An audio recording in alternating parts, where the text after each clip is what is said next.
essentially my fear had catalyzed itself, had manifested itself into this visage that would literally hunt me in my dreams. It was really, like, looking back on it now, is fascinating. But at the time, it was just, a, again, a period of about 6 months of just confused screaming. It was not a Mm, good time. mm, But I had this one moment where I was just like, man, this thing is going to be on the, like, I was in a dream and I was getting ready to turn a corner. And I was like, man, I know this thing's around the corner and I know it's just going to mess me up. And sure enough, it was there, and it lunged in to come in because it would eat me alive. Hello, everyone. Welcome to Wondering Where the Lions Are. I'm your host, Brandon Lawrence, and I'm excited to have you tuning in. I'm a man who has undergone many different phases of evolution and change in my life, from growing out of low self esteem, to finding my truth in who I am, and finding the courage to take the ultimate steps to embodying and living that highest personal truth. I am passionate about spiritual evolution and growth and want to help foster more of that in the world. This podcast is aimed mostly towards helping men abandon the dysfunctional and limiting paradigms of typical ideas around masculinity while honoring and exalting the greatest attributes of it. My goal is to have powerful conversations with many different types of men from many different backgrounds. We'll be talking about healing, trauma, courage, authenticity, business, adversity, confidence, insecurity, love, lust, and many more. We will be getting raw and vulnerable sometimes, and don't seek to run away from our emotions like we men struggle often to do. Rather, we want to allow others to become more authentic and in touch with themselves in order to help the world heal and grow by exalting masculinity to its highest and truest nature, the royalty of a lion. All right, everyone. Welcome back to another episode of Wondering Where the Lions Are. Today I have Kishikaisei. I may have butchered that. Yep. Nope. That was perfect. Perfect, perfect. So you and I have met online. Right now you're tuning in from Japan, which is awesome. 16-hour time difference. But we met online. We're in the same conscious wealth mastermind class group collective. And yeah, so as always, I kind of just lay at the framework for what this podcast is for those listening and to set the tone for the conversation. It's called Wondering Where the Lions Are. So we're focusing on men in particular and trying to instill courage and authenticity and the true embodiment of masculinity and leadership in the world, which unfortunately, well, it's getting better, but has been lacking for the better part of, you could argue, for centuries. And part of that, a big part of that, is actually integrating some aspects of the feminine side of life and reality in order to exalt and bring about your highest masculine nature. So that requires courage. It requires the ability to know yourself on all levels, which takes devotion. And yeah, that's kind of what the archetype of the lion is. So anyway, we've talked a little bit, so I know a little bit about your background. I haven't been in the military before and all that. Um, but I think as I usually start the, conversations with, obviously you're pretty spiritually tapped in right now.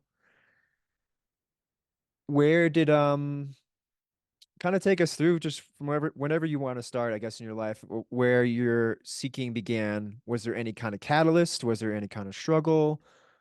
And what did that look like? And how does that bring you to where you are right now? Right on. Quite a loaded Well, question. first, So. yeah, no, it's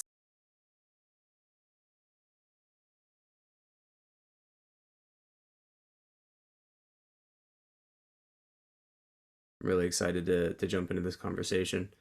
For me, personally, I think my seeking began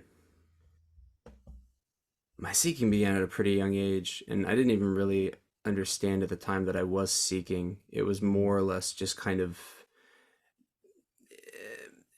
an interest, a pretty wide interest. It wasn't dialed in on any one thing. It was just kind of like, oh, this feels right. Like, wait, you don't see this? You don't understand this? You don't think this way? What? Why is that? Like, a lot of it I kind of took for granted, or almost kind of like a matter of fact. And then when I was when I was in the military, I had a pretty gnarly accident, and that that if there was ever a catalyst, that was the catalyst. I kind of got thrown down the subconscious rabbit hole, and so I was having, almost daily, if not like 3 to 4 times a week, just night terrors. Um, couldn't go to sleep because the things in my dreams were haunting and hunting me. mm, um and so, but what that did was allow me to, I mean, and this was after like 6 months of just suck. Like, it wasn't one of those like, oh, I get it now, this is fantastic and amazing and everything that it no it blew. um mhm, but there was a pivotal moment where I had this one, essentially my fear had catalyzed itself, had manifested itself into this visage that would literally hunt me in my dreams. It was really, like, looking back on it now, is fascinating. But at the time it was just, a, again, a period of about 6 months of just confused screaming. It was not a mm, good time. mm, But I had this one moment where I was just like, man, this thing is going to be on the, like, I was in a dream and I was getting ready to turn a corner. And I was like, man, I know this thing's around the corner and I know it's just going to mess me up. And sure enough, it was there, and it lunged in to come in, because it would eat me alive, and I was, in sleep paralysis, so I couldn't toss or turn or scream or do anything, right. so I just had to sit there and feel it, and it was great. But this thing lunged at me, and I had this epiphany, this kind of intuitive sense of like, hey, kiss it on the nose and tell it you love it. I was like, okay, well, beats, everything else I've tried. So I tried it, and it disappeared. It was just like, what is that? And that sent me even further down the rabbit hole, and really made me aware of just how blessed a position that I was actually in. Like, obviously, it wasn't comfortable, but I had actual ma- material to work with, if for lack of a better way of saying it. But um and that really just kind of led the last decade of my life, where it was just learn as much as I can, apply as much as I can, wash, rinse, repeat. And it's taken me some pretty incredible places. So that's my story. Wow. I did not know that. So I have a lot of questions. So that's very powerful that you had that realization in the moment. Just hey, just say you love it and see what happens because you got nothing else to lose, really, right? Yep. Um, and that comes, I mean, that's a perfect segue to I think the meat of what we're going to talk about. But I'm curious. So like after that moment, did the night terrors stop after that, or? No, no, they kept going for, I had about 2 years of the night terrors. Oh. But the first 6 months, like I said, were pretty terrible. But after that, it just became like a laboratory, where it's Mm. like, okay, something crazy is gonna happen, and I guess I'm here for it. And it was very interesting at first. It was very uncomfortable at first. There was a lot of stuff that it was just like, holy shit, what did that mean? I didn't want to see that. I didn't want to think about what. And I started recording my dreams. I delve way down the Jungian rabbit hole. And that really helped build a actual way of communicating with my subconsciousness. And so, yeah, the following year and a half was more or less just kind of experimenting with my dreams. Wow. Okay.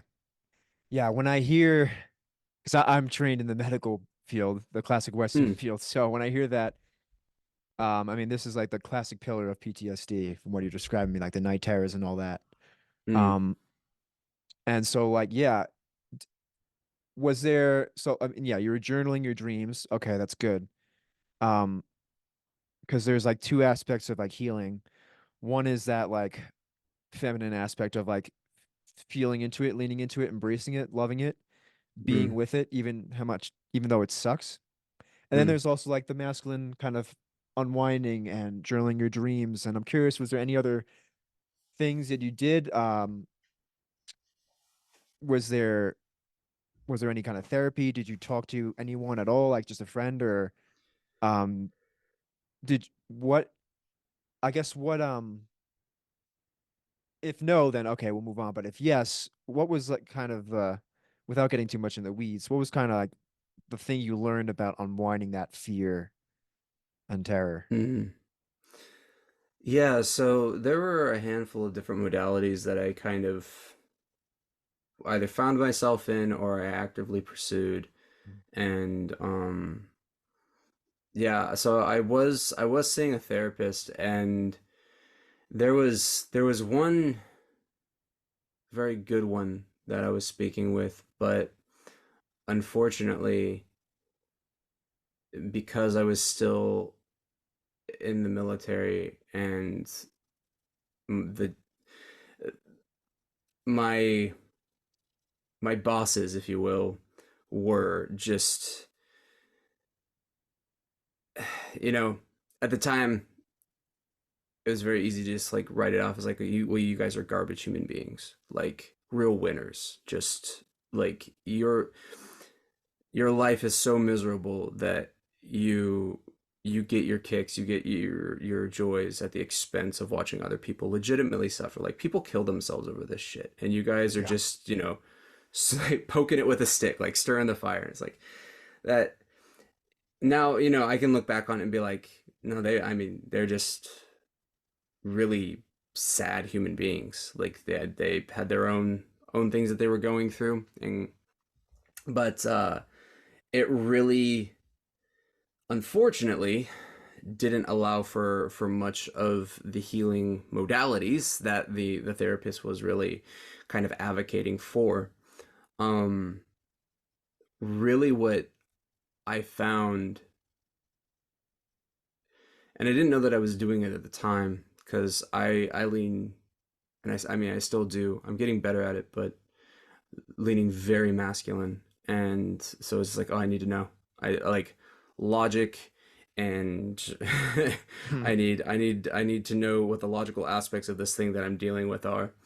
And I'd cut so deep through the weeds with just my logic, that I'd gotten to a point where I'd get to these aspects within myself, and I'd be like, okay, well, that doesn't make sense. That's just you being emotional. And I'd cut it Mm. away. Mm. And then the next day I'd be back, and I was like, I dealt with you yesterday. Why are you Right. back? And I then realized, oh, there's an emotional aspect to this. Yeah. There's, oh man. And that honestly led to the most healing. Mm. But, Mm. and you know, we talked about it briefly the other day, Yeah. but the the leaning into the emotions and what that looks like for men and women is just so completely different, that when I started leaning into it, I had no idea that I was even doing that. Like it was so foreign. Mm, yeah. Yeah, we touched up on this last time we spoke. There is there's so much power with getting in touch, and it's like people have this misperception when we say like, okay, we need to get in touch with our emotions more, and it's like, oh, so we're just gonna sit in a circle and talk about our feelings, and it's all like airy fairy and soft, and Yeah. no, it can be rough, but that's Quite the what, opposite. yeah, it's a very rough, intense process of healing, but it's the most transformative Mm, because it instead of the masculine and logical perspective, I need to understand this from every single viewpoint. I need to process it. That's very helpful and necessary a lot of times for both men and mm, women. yeah. But when emotion gets stuck in the body, there's only so much mental unwinding you can do until you have to face that, feel that emotion, and be fully present with it in order to release it and transmute it. And so that's what the feminine healing is all about. And it's unfortunate because okay, so like men are physically focused more. That's our Mm, masculine archetype. That's natural. But sometimes that could become a barrier if we get caught into these mind traps where we're like, I have to be alpha, I have to be masculine, I have to not yeah. feel any emotion, men don't cry, and that becomes a huge roadblock to your growth, unfortunately. And I think that's what a lot of men are stuck in. And also there's a kind of pendulum shift in the sort of hyper left socio theoretical philosophical landscape where there's been a lot of breakdown of like the duality between men and women. Mm, Um yeah. and so or even worse, putting down men as inherently bad, or toxic masculinity is the inherent nature of masculinity, and so men should be ashamed of themselves. And so there's been a Yeah. pendulum shift to the other side, understandably so, and it's good that that's happening where men are realizing that they need to get in touch with their masculine nature. It's okay. Yeah. But at the same time, though, it's kind of not well informed, and there can Mm, be figures. And to give a concrete example, like Andrew Tate, and I don't know much about Andrew Tate, to be quite honest, so I'm not going to speak definitively on him. I haven't listened to him a lot. I've listened to him on the periphery, but from what I get, the general sense of the zeitgeist is I think he's that red pill term that you were talking about, yeah. or sort of around that. Well, I think he's kind of become the new definition of red pill. Mm, Yeah, I had talked to somebody else the other day about, the whole red pilling thing, and yeah, I'd gotten it from the Matrix, and but apparently now it means something different, and it's like, oh, yeah, okay. And I mean, I don't know enough about or really much at all about Andrew Tate myself, so I mean, I can't speak on him at all, yeah. but yeah. I guess it's not a good example, but putting Andrew Tate aside, the general point of what I'm getting at is that there seems to be a sense that okay, now emotions are bad, women are folly, Uh they're out of touch, like yeah. um just seeing, almost looking down on women or the feminine aspect of life in general. And so that's the problem, right? It's like, where can we understand that in nature there's these two archetypes of masculine and feminine, and men are expressing more so the masculine archetype, women vice versa. But at Mm, the same time, each person, man or woman, needs to be integrated and balanced to a certain degree in both of these archetypes. And we need to honor and respect that those are real archetypes.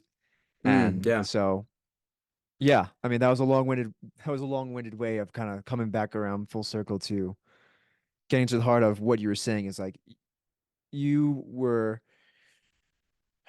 the most transformative part of the healing was when you embraced that feminine healing aspect of being with the emotion and realizing that that actually takes courage and an almost sort of warrior type of Yeah. attitude. Yeah, no, it's kind of a sad but necessary situation that we're finding ourselves in on the social landscape, where it is this massive pendulum swing between the hyper extremes. Right? Yes. It's just like, okay, men are toxic monsters, and it's like, okay, that's a little extreme, don't you think? Well, women are, just emotional slaves, and they're completely unintelligent, and they have no ability to reason with any form of logic. They go wherever their emotions take them, and it's like, that's not true at all, but Right. okay. And you're listening to this back and forth, and it's like, guys, have we ever stopped to think that, like, men have estrogen, women have testosterone? Like, Yeah.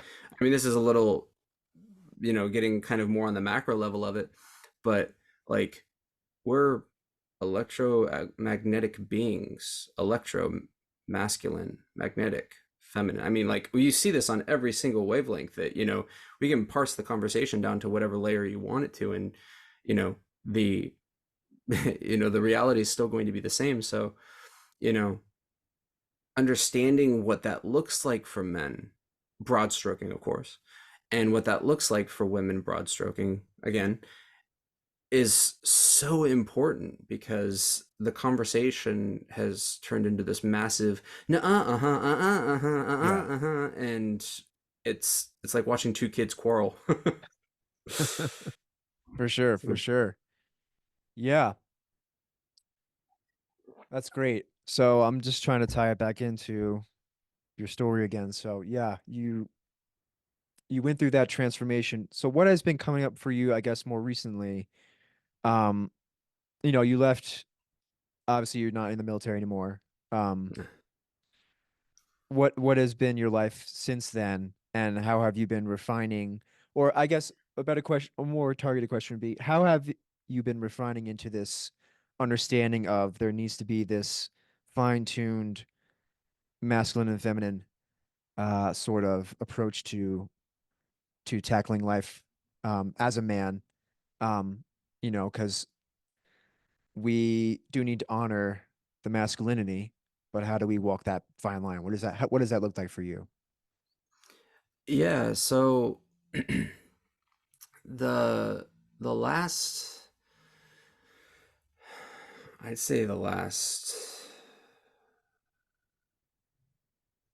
4 years specifically, like, I mean, the last 10 years have just been uh, a roller coaster, but where I really started dialing in on where to put my attention and how I want to start focusing my life really started about 4 years ago.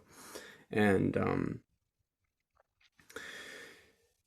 that was a lot of just,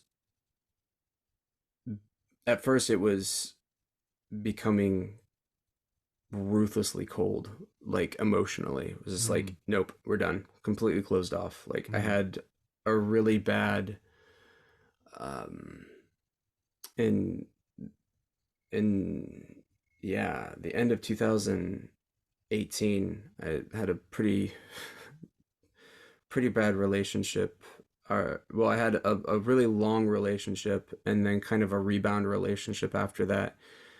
Both just blow up in my face, and you know my heart completely just closed off. Like, I literally thought I was having a heart attack. mm, um mm, it was pretty nuts.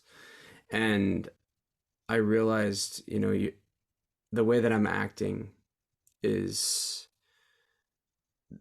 this this isn't sustainable. Like, I can't keep acting this way. And so I had originally found Jordan Peterson, mm, um and that provided just so much sense into what I had been feeling but didn't want to feel because I was afraid to feel. Like, it was just like, oh, I can't feel feelings again. Like, that shit hurts. I don't want mm, that. But then, this guy comes out of nowhere and it's just like, no, it's okay. You need to be strong enough to feel them, but instead of just letting them overwhelm you, do something with them. And that really started pushing the way into emotional intelligence, like Yeah. understanding my emotions. Like I still didn't do much with them, but I wanted to understand them. And that carried on for the better part of about 3 years, um, until about, I'd say about a year ago or so now, my wife, who is a very emotional person, um, just kind of started having this effect on me. I was just kind of like, well, honey, how are you feeling? Like, what are you feeling? What does this Mm. feel like to you? And started having more of these conversations where I started becoming more, and I mean, this happened organically. It wasn't something where I was like, oh, Mm. I should start focusing on my feelings more. It was, it was super organic the way the transition happened. And the more that I actually started looking into emotions, I was like, holy shit, this is the key. Like, this is what's been hidden right in front of our very eyes the entire time. Like, if you look at emotions, like, it's energy in motion. Yes. Yeah. And that's literally what our body is comprised of. Our body is emotion made manifest. Like, it's not this woo wooey, like, oh, well, you read that in the Bible kind of bullshit. It's like, no, this is, if you're literally looking at the construct of the human body, it's emotion. Yes. And when you can start tapping into emotion, you start creating your own reality. And it's it's phenomenal, the the simplicity of it. Like, it's definitely, there's a bell curve. There's an absolute bell curve. And it doesn't help that society has, you know, can confused people to the point where, like, even approaching this conversation is just like, no, no, no, no, no, I'm not, Yeah, I that's don't care woo about woo. that. Yeah, yeah, yeah. Yeah. And it's like, okay, okay, then I like, if 4 plus 4 is 5 to you, then good luck on your journey, my friend. I wish you well, but I'm a leave now. And ironically, after kind of separating myself from those people and coming into contact with more people who align with how I feel, I've run into, and I mean, just through, the group we're involved with as well, but in my personal life as well, I've only been involved with hyper successful people. Mm. And that's, I mean, there's no such thing as coincidences, but even if you believe in coincidences, that should be raising some, some some flags should be raising in your mind, like, well, what's going on here. And so that's been the really the direction of my last year, has been, how do I learn about emotion? how do i how do I manipulate, not manipulate in a bad way, but how do I, like, if we're pressing ones and zeros to make emotions do things, it's like, okay, well, how do I make it do this? How do I make it do that? Understanding it to deeper and deeper levels. And honestly, the last 2 months, I've, yeah, cracked the code, if you will. And so now it's just getting the reps in, and it's Yeah. phenomenal, man. Awesome. Yeah, there's a lot to be said about that. We as a society have been for a long time, from a cerebral standpoint, you could say hypermasculine, Yeah. Newtonian based rather Mm, than quantum based, realizing that energy and motion, our bodies are literally part of the quantum field. And so yeah. whatever energy you're resonating with is whatever you're going to physically express within your body, disease being one of them, Mm, life circumstances, your reality, your relationships. And so that's why, I mean, that's why it this applies for both men and women.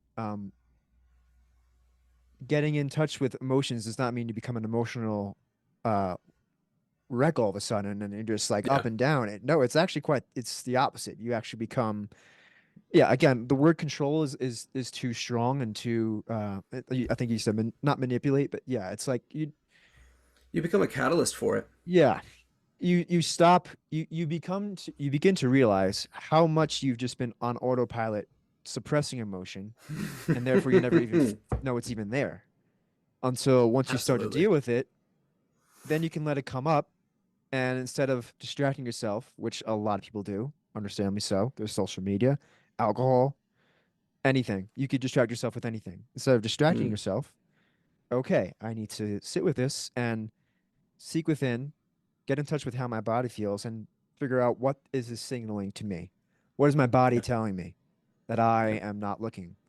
And if you just do that, if you just feel the emotion and get curious almost, the profound realizations you have, I mean, it's just like within a day you can make progress that you could have only hoped to make in like a year, just Yeah. trying to like rationalize through everything and or just suppressing everything and just keeping busy and keeping in the doing and keep moving and yeah, man.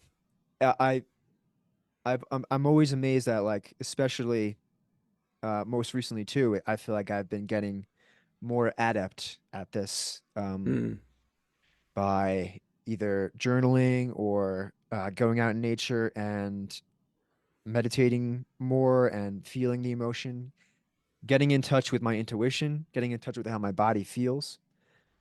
Because a lot of times, it's like, okay, well, how do you feel about this? And our response sometimes is, well, I think that, and it's like already we go right to you start to like rationalize out the around it. It's gate. like, no, no, no. How does it feel in your body? Don't use head words.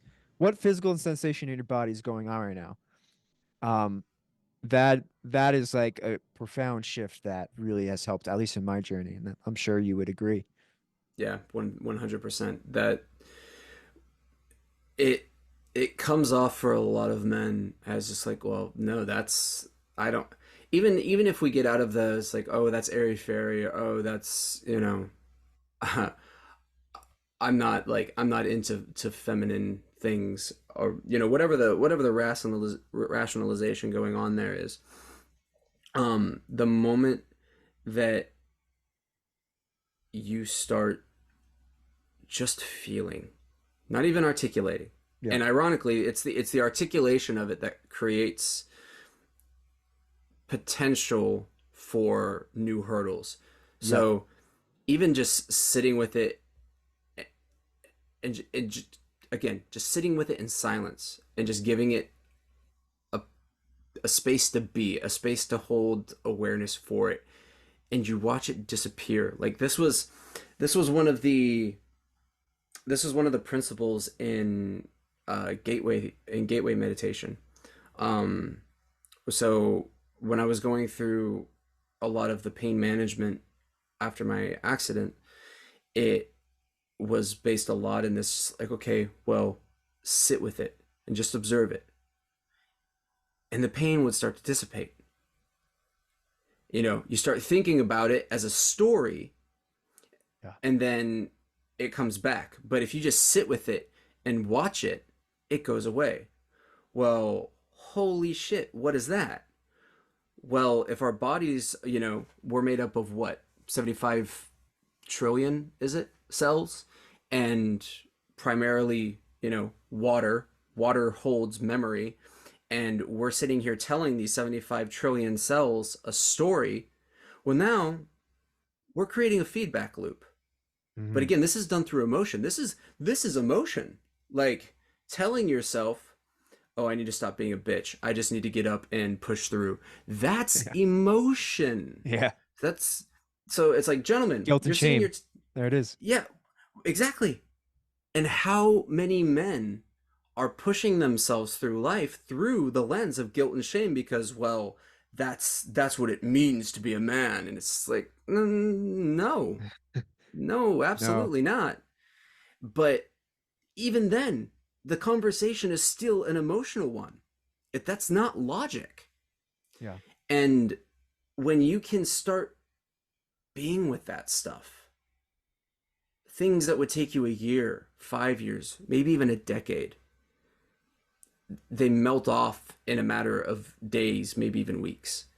And I I can't agree enough with you, man. Like once you start making the shift into that realm, it it just skyrockets the conversation. It skyrockets life, and fascinatingly enough, I'm seeing the collective move into this realm organically. We've seen Yes. enough of the mainstream stories being just I mean, we deserve better psyops anyway, but like it's just been No, we getting do. It's an insult to our intelligence how bad it's it's just getting.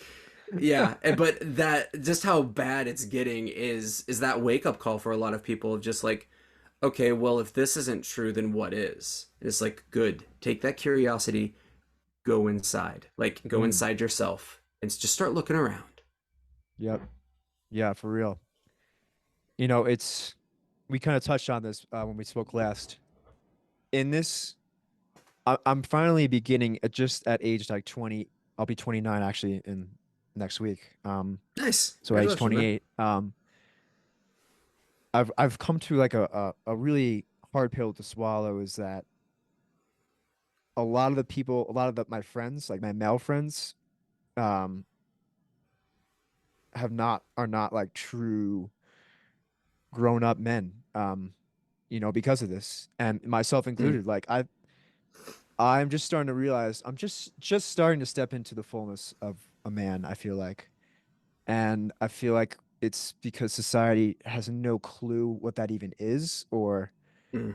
you know, I could create a story about it. I could be like, "Oh, well my dad wasn't you know, I could go down the rabbit hole and my dad's a very loving, warm dad. And everyone's parents are no one's perfect, right? But there's that lack of you know, when we were a much simpler civilization, we had tribes and these rites of passage where the community was tight knit and there was you know, you were a man at like age 14. I mean, like not just like physically, but like you were probably more integrated and in touch with yourself as a 14-year-old and like a Mayan ancient Mayan like male than like, you know, our society where it's like, you know, technology is great, but we're so disconnected from both men and women from this intuitive side of life. And Oh yeah. there's this I've heard about this there's this prophecy. Well, anyway, to kind of take a step back, you can see this throughout human history of empire rise, empire fall. Another Yep. empire rises, another empire falls. Um, we become so we outgrow of the technology that we step into and our ability to like grind and create so outpaces our ability to be with it and to not be ruled by it because we lack that philosophical, intuitive, feminine side of life collectively. And so I think the prophecy goes like, you know, the bird of humanity has been flying on one wing. So we fly in I circles. When you fly on one love wing, you that. fly in circles. And, you know, we're stepping into this age where that feminine wing will kind of take flight and now we'll be able to fly straight.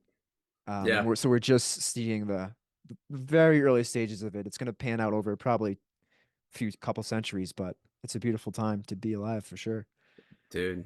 Right? Like just seeing the one. That's a beautiful analogy. I love that. Yeah. Um, that was something that back in 2012 when everybody was tripping balls about the end of the world, Yeah. and I had a mentor at the time who was like, "That's the end of the cycle, man. Don't pay attention to that." It's Yeah. like the end of a cycle. What does that mean? It's like, oh, it's the end of one age and the beginning of another, and the next one's going to be very feminine.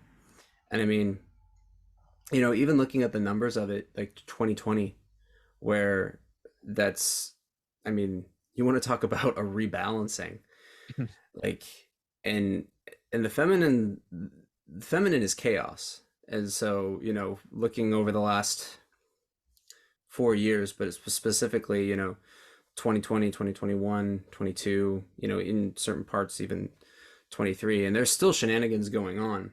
But just seeing that recalibration has been,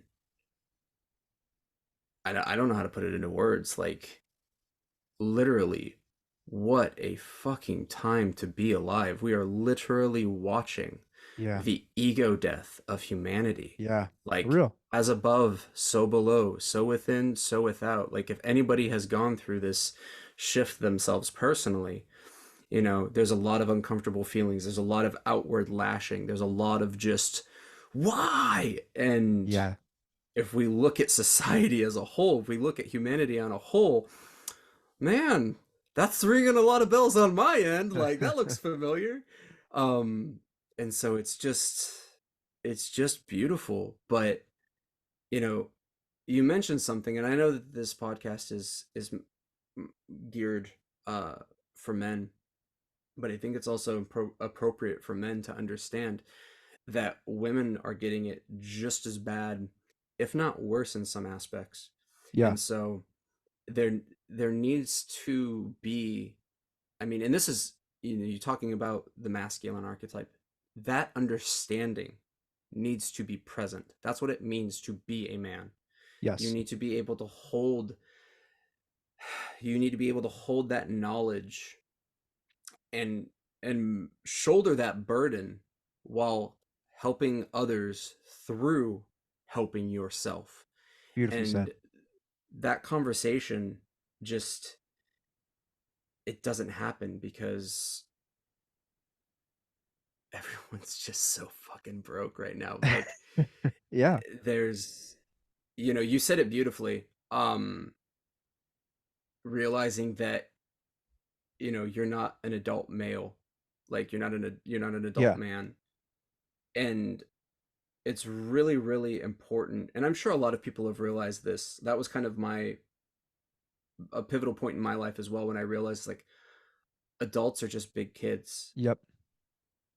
And understanding not only that, but then how to balance that. Because, and I mean, I'm not religious, I'm not, like, I think there's a lot of beauty in the parables, and I advocate for those parables a lot, where they say that um only children can enter the kingdom of heaven. And it's like, you need to know how to be a kid still. Like, the Garden of Eden was falling from the garden was childhood. The Beautiful. goal to go back to heaven, that's going into your masculine or your feminine, depending Yeah. on, and then marrying. You have to marry the masculine and feminine to go back to God. Yes. And yeah, so it's an important conversation that you're doing, man. And I think it's beautiful that people like you are out there facilitating it. Amazing. I'm glad you brought that up because you struck a nerve with me. Well, I want to get into this more. So there's that esoteric understanding of marrying that masculine and feminine energy because those are the two main archetypes of God, Mm, right? So, and I love that you brought up parables because there's been hidden esoteric texts of the Christian Bible mm, that, in my opinion, have been deliberately suppressed to, you know, suppress the knowledge of this understanding of the nature of the God within, of mm. all that is the one creator. Um, Yep. and so, yeah, there is that passage from the Gospel of Thomas, or it might even be, I don't know if you know if it's in the regular Matthew, Mark, Luke, and John, but yeah, he says, Jesus sees, he's walking with his disciples. He sees these babies being breastfed, and he turns to his disciples and he goes, these babies being breastfed are those who will enter my Father's house. And the disciples are like, does this mean that we have to, when we die, we go into heaven as children and babies? Like they're just not getting it at all. They're obtuse and Yeah. obscure. And he's just like, and he just continues to like be like, when you make the two into one, when you make an image into an image, an eye into an eye, a foot into a foot, then you'll enter the kingdom. And what he's just Mm, basically saying is once you enter back into that innocence of childhood where you have no labels, no stories, and you're just in that pure bliss of Eden, Mm, and holding that duality of that child and man at the same time is, I just made a post about this actually on my Instagram. It's unbelievably poignant and true. And to me, that is what embracing the feminine side of life is all about, is getting in touch with that inner child again that just mm. loves and feels free and isn't bogged down and just has a very open heart center. Yeah. And also, I'm glad you also said that there also needs to be wisdom in that. And I see that the two dualities of compassion, which we're stepping into as a collective, which has been deficient, and Mm, wisdom. But we also still can't forgo that wisdom, right? Because if we're mm. just wholly compassionate and we have almost no wisdom, then that's when authoritarian stuff happens and you can become manipulated and you begin to walk into a lot of traps. Yep. And what I see, and not to make blank statements, but just to kind of generalize, what we see in the kind of collective, going through this recalibration, like you said, as the left side of the socio-philosophical climate is is very compassionate, but lacks quite a bit of wisdom. And Mm. inversely on the right, very wise, but kind of lacks compassion. And how can we bring these two together, marry them so that we're able to walk forward in a positive direction where we can make true, lasting, positive change in the world, without falling prey to um, entities that are Shenanigans. not don't have our best interest in mind that we think they Mm. do. Yeah. So, yeah, Yeah, beautifully no, said. I I love that. And I think for that conversation to actually happen, there needs to be, but taking the geopolitical landscape, for example, you have the left who's, very hyper. I mean, I would say both sides are hyper emotional, but one is stemmed in this, I don't even know what to call it, Mm-hmm. like this immature emotion, if you will. Mm-hmm. And then I would say that the right side, not so much wisdom, but more so intellectually based, more Sure, so based in rationale. sure, for sure. And that's kind of where you get the butting of the heads, because it's, I mean, it's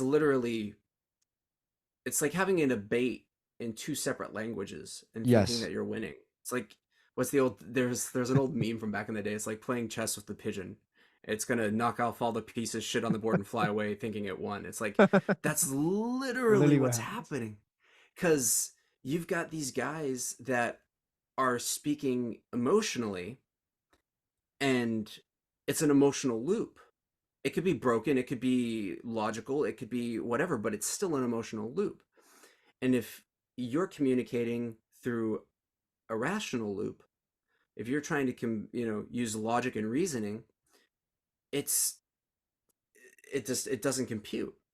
It's like trying to jam a square peg in a round hole, and it's not going to Yeah. fit. And I think it's the reason I'm saying this is because wisdom is so crucial, but wisdom only comes through the feminine. And this Beautifully is said. why all of the Oracle in the Matrix wasn't a coincidence. There was a chick. Like, Oh yeah. it's, look back throughout society, or through humanity's story. All of the wise old women's, the old crones, the witches, the seersayers, like, Yes. they're women. Yep. There's a reason. They are tapped And in. so, yeah, and I think that's, uh, the honor of being a woman is that of being able to literally bring birth life from the quantum, from heaven, from whatever you want to call it, into this physical reality, and Mm-hmm. then bridge those two as the wise old woman. Like Mm-hmm. that, you know, and I've still got some lifing to do, so I might be, simplifying, way oversimplifying this, but when I see that, that's what I feel. I feel, man, that is what an awesome power. Awesome. And I say that not for men to think, well, okay, well, if that's women, then what about us? It's like, no, no, no, no, no. You can do that too. You Yep. can be that. And that was the warrior ethos, where it was, no mind.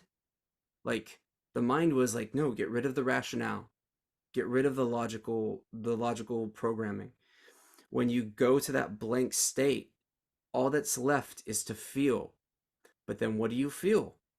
You feel your intuition. You can't think your intuition. You have Exactly. to feel it. And,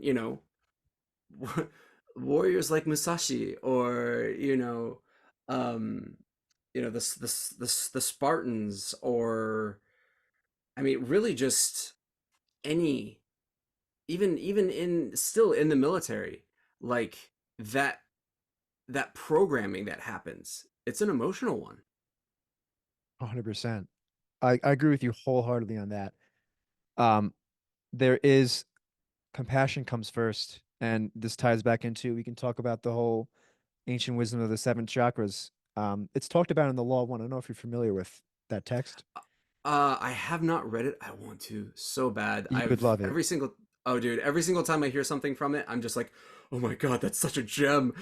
Right. And what they say, well, so what they're talking about is so, there's the seven energy centers, right? Or the seven Mm, chakras, depending on what your background is. And so the first three are like our physical oriented chakras. Like basically the mm, red one is about survival. You move up to orange ray, your personal relationship to yourself and emotions. The yellow ray is like your relationship to others, societal.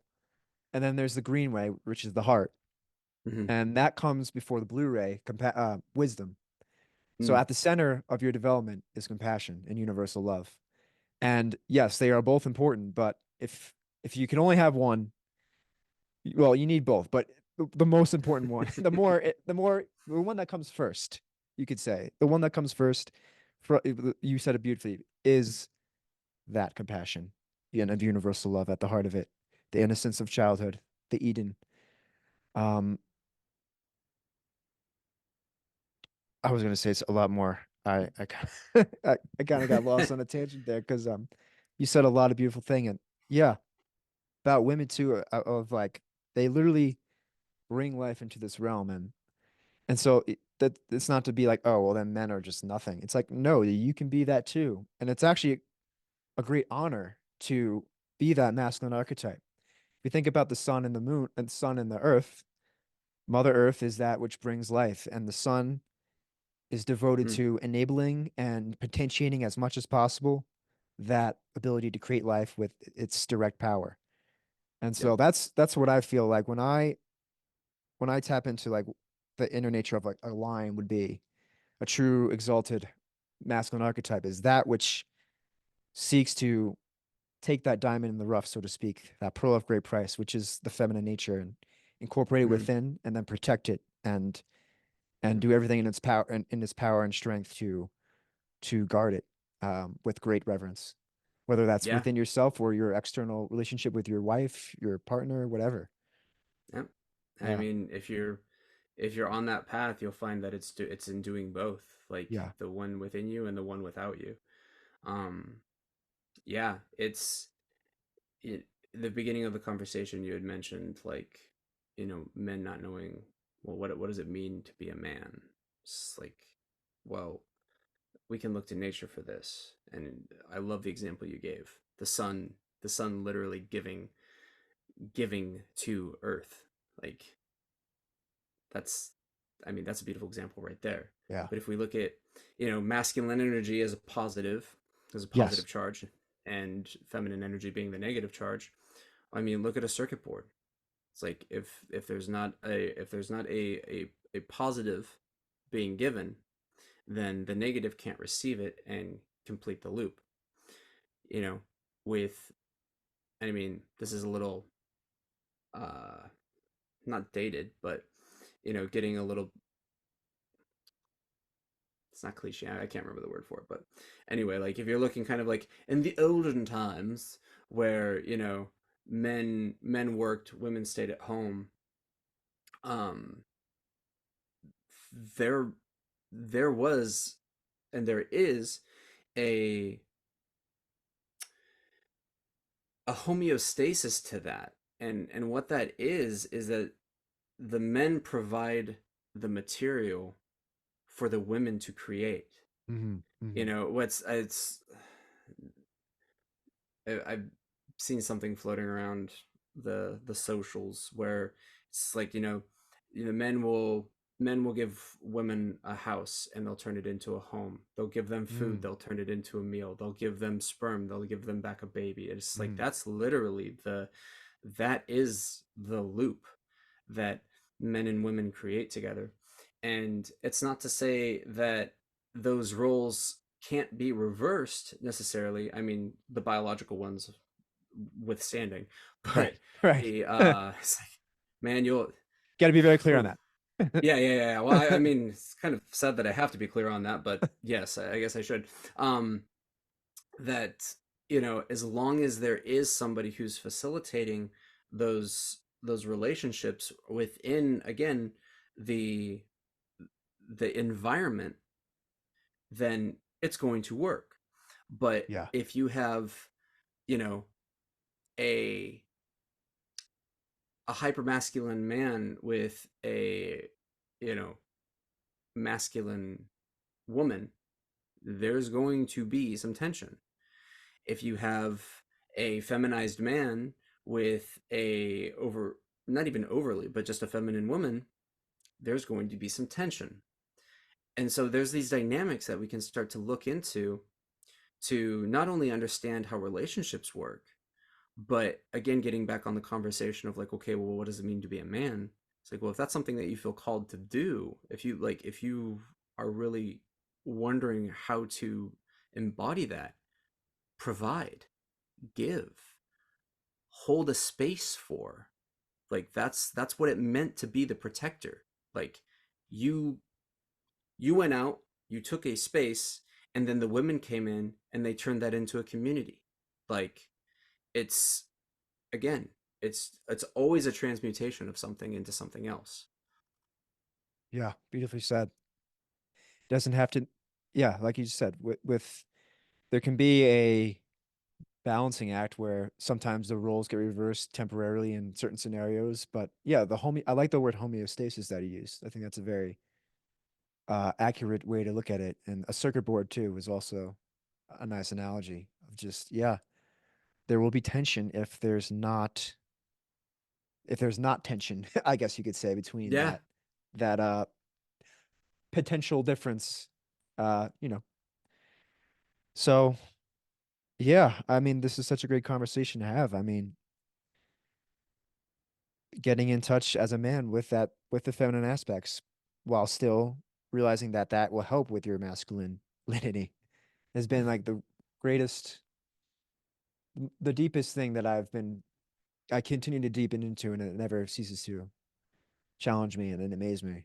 um So I'm wow. curious, with yourself, Yeah. how have you found, and or are there any specific practices that you have and recommend for other people to start their own journey of embodiment into masculinity? Good question. So for me, a lot of it part of it I guess has been, I would say, intuition is like a big thing that comes up for me, is honing in on intuition. I've Mm. always been intuitive, relatively intuitive in my life in terms of following the general direction without putting too much thought and getting too much caught in the story of, oh, what about this or that.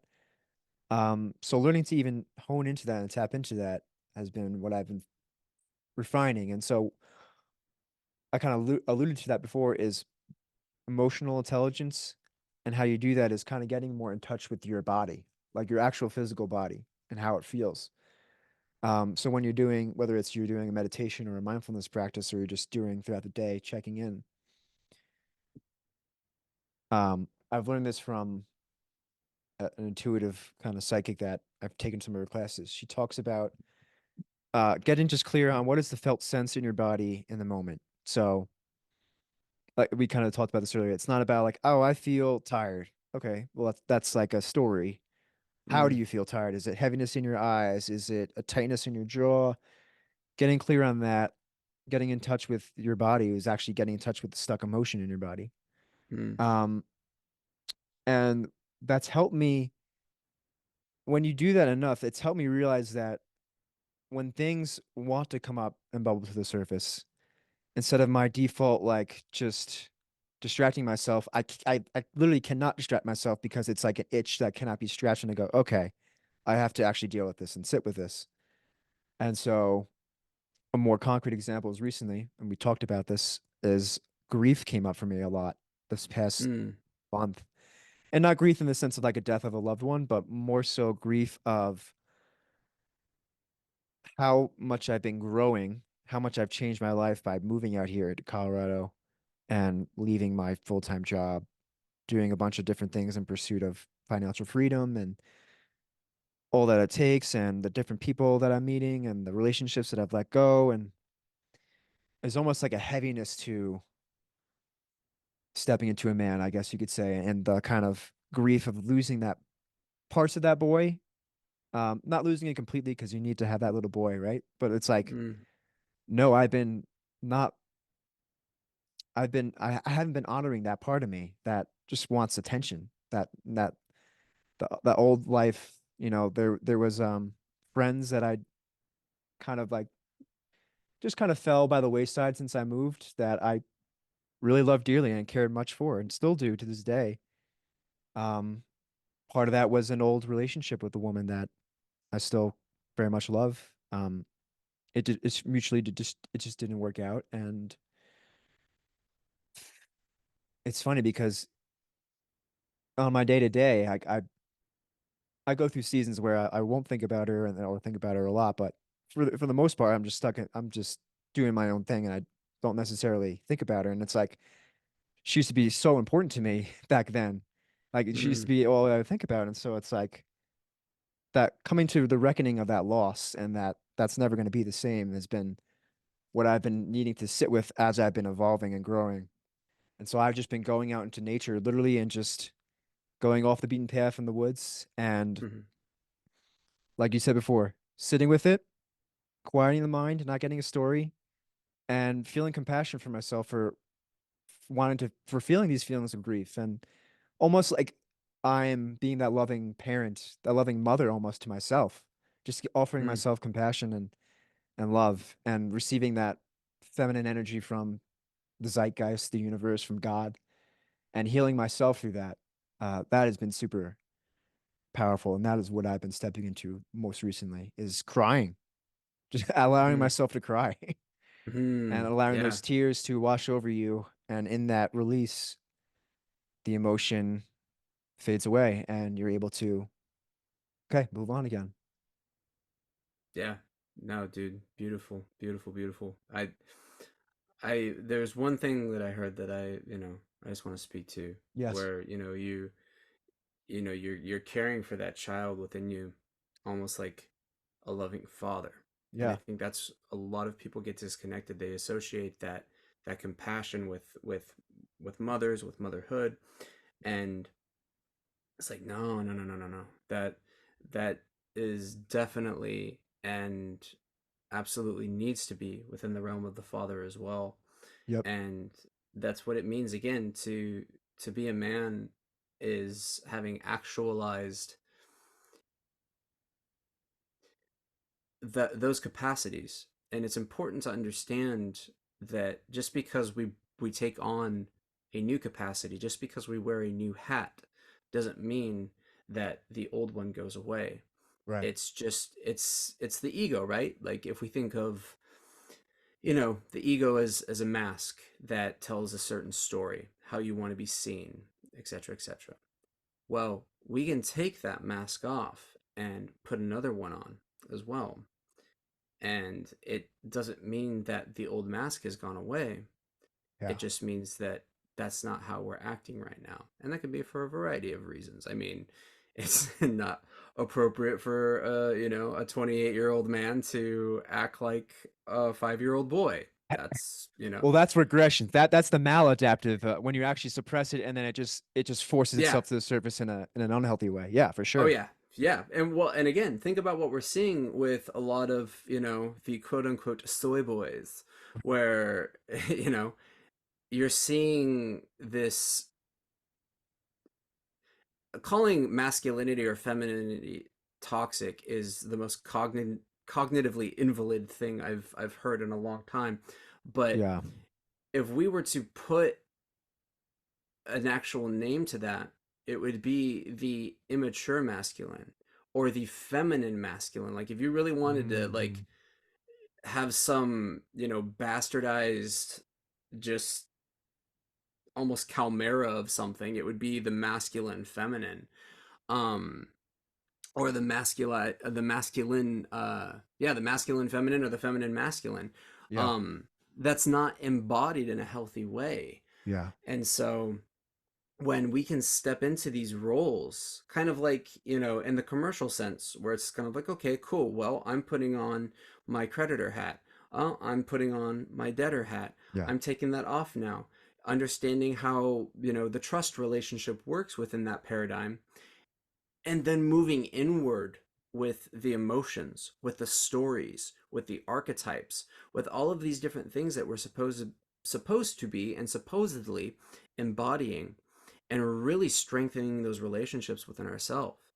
It changes the game. You realize that it's it literally is a game. Yeah. And I man, what a game. What a game for sure. Yeah, what have you been what has been the most recent kind of practice of embodiment that you've been doing that's been super helpful for you? I would say the same. Yeah. A lot of meditation. Yeah. But one thing that I've realized, I had a breakthrough the other day Hmm. that this is super powerful. Um, I'd always just no mind, no mind, no mind, just blank mind, blank slate, and I had always strived for that. And then when I got to a place where I could do that, it then became a question of like, okay, well then what for? Like, Hmm.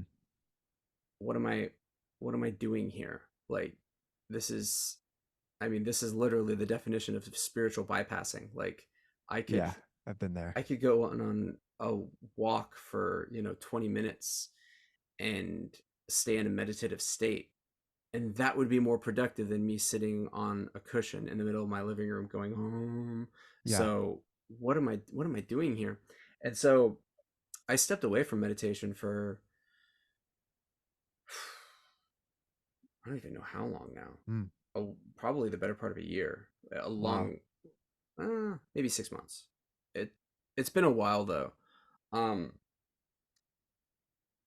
but I had this again, this feeling, this just intuitive knowing that when I started tuning into that kind of, that black space, the void within the mind, I'm supposed to be using that to create, to be Yeah. creative. Yep. And it's like, man, holy holy shit. Like, all of and it's not time wasted, because that time, invariably, you know built itself up to this realization, so I'm grateful for it. But think about how much time we waste. The examples you were giving before, where it's just like, well, I'm not comfortable, so I'm going to distract myself. Yeah. It's like, you don't think that's a freaking coincidence that we're given all of this stuff to distract ourselves with? Because the moment that you tune into the, oh, well, if I know how to channel my emotions, if I become aligned with my masculine and feminine energies, I can create. Oh man. And a lot of people who are hearing this, may think, oh well, that's just a load of bull. And it's like, again, we're electromagnetic Yeah. beings. What EMF technology is how we have Wi-Fi, is how we have Bluetooth, is how we have these data signals that are being sent all over the world. We're the same thing. And so being able to sit in meditation and actually have that gnosis, that embodied knowing, that wisdom you were talking about what it is that I'm actually supposed to be doing with that, Yes. has been an absolute game changer. And I mean, it's comical, dude. Like Mm. in the span of 24 hours, if I'm thinking about something, I get a phone call, or something will show up on my radar, or my wife will be like, "Hey, I got this." And it's hilarious how quick the switch happens. And so I've been pretty deep in that. That's got my attention for sure. That's very cool. Yeah. It meditation for a while for me it was like that too, where it was quieting the mind. I think it was a necessary part of the journey where you quiet the Mm, mind for the sake of quieting the mind so it stops getting in the way.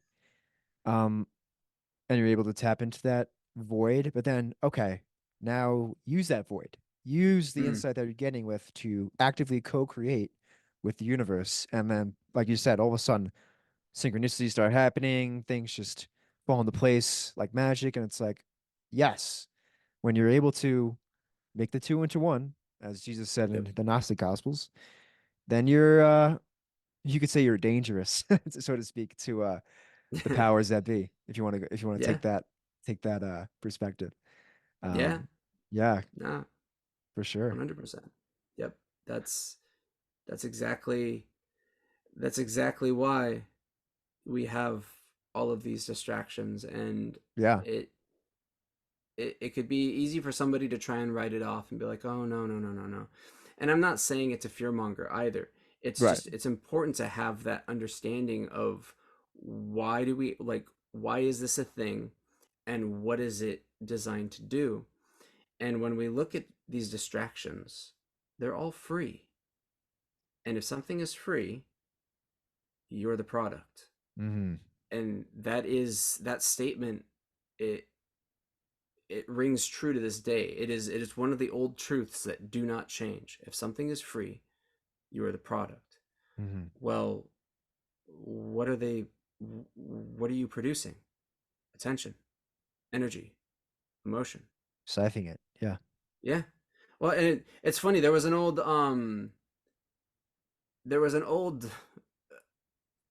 Everybody's heard, like, oh, The Simpsons predicted it. I heard a very interesting, very unnerving theory about that. That it was just like, oh my god, they didn't predict it, they created it. Because how many Yeah. people watch The Simpsons? I think I've seen this guy talk. I think I know what you're talking about, where it's like they are planting the seed for you to use that energy, like collectively. Like a lot of people Yeah. collectively create that they plant the seed, and then it manifests. So it's not Yep. that they predict it; they're trying to plant that seed, and you are actively watering it unconsciously with your Yep. attention and your intention, and it Yep. becomes a manifest. It's exactly it. And Yeah, I mean, I would I have not heard a better explanation for what that could possibly be other than that. same. Yeah. It's it and it's, again, this is just scientific. It's like, if you understand how the processes work, that has to be it. Yeah. And we see what happens on the political landscape. The same thing. It's it's emotional arbitrage. Hmm. Give them bread and circuses. Okay, well, why? Well, because it keeps them emotionally, satiated. Yeah. And as long as they can sit in this little corral, as our chattel, as our cattle, and we can sit here and siphon energy for our ambitions, Yeah, that's that's an important. I would argue that that's another important realization for anybody who's trying to embody the masculine Yeah. to to understand. Yeah. Yeah. The world needs strong men to move Yep, forward. And like we've said ad nauseum this episode, that means having that wing, that feminine wing take flight. And so yep. that you're able to fly straight rather than just flying in circles. Awesome, man. This has been a great conversation. Thank you, man. Is This there any, is yeah, I just want to say, is there anything else you want to share or add? I mean, this has been fantastic already. yeah, no, I think we've covered quite a bit here. Yeah, I appreciate you having me on and just being able to have a good conversation like this. It's fun. Yeah, I do like talking about these things. Yeah, I'd love to have you back on another time and we'll just check in Be a and pleasure, talk man. some more. That'd be great. Yeah, dude. And where can people find Absolutely. you? If they're a little bit more interested in, because we didn't really touch on, I guess just to kind of summarize, what are you doing now in your business venture and what are you all about on the socials? Huh. Yeah, so right now I am creating a I don't even know what to call it anymore. It's turning into a mystery school at this point. Like I've Mm, just been taking a lot of the old esoteric knowledge and compiling it into kind of an easy to digest medium of transformation for people, and I've been getting a lot of really positive feedback on it. So I think that's the direction I'm going to be moving in. But so Kishikaisei is Japanese for resurrection, but it goes a little bit deeper than that. It's talking about the actual process of resurrecting, but then I did a little bit of a wordplay where it allows you to take that information, like, when you hit rock bottom and you're just like, oh my God, what do I do? Like, taking all of the experience and all the experience that you gain in hindsight and the experience that you gain moving forward and really giving yourself permission to rewrite and reauthor your story, um, is the original and founding pillar of what Kishikaisei is. And so if anybody wants to follow, I'm on X, which is formerly known as Twitter, at ksks underslash or yeah underscore, so ksks underscore co. um Same thing on Instagram with YouTube being ksks underscore yt for YouTube. It's just getting started out, but you know, it's a lot of fun being able to, again, create a space for people to come and have these dialogues, because they're important and they need to be happening. People want them to be happening and they just don't know how to do it. So I think, you know, for people like yourself, myself, and for anybody else who is at all knowledgeable about this stuff, it's important for us to be holding these spaces for more people to come. Like, this is the whole process of shining your light on the world, right? Like, shine yeah, your light on the world. There's a lot of darkness out there, and the darkness is where the light is found. And so it's yeah, important for people who do have that light, who do have that gnosis, who do have that embodiment to whatever degree, because I mean, it's infinite. So there's yeah, no, oh yes, well, I've mastered it. And it's like, no, right. no, no, no. You haven't. Get back to work. But in the process, help other people. Yeah, And yeah. we pay it forward because, high tides raise all ships. Couldn't have said it better myself. And I'll have links for all that for everyone to follow you. Uh, Thank Uh, you, man. I appreciate awesome. it. Awesome. I appreciate you so much for coming on. This has been, like I said, a great conversation, and let's get together again some other time and keep the conversations going. I'll be following you Dude, for sure in your mystery school. Very much interested. dude. Yeah. Yeah, no, it'll be a good time. But dude, thank you again for today. Such a great time. Awesome. Very much appreciate you. Let me take care, Likewise, everyone. brother.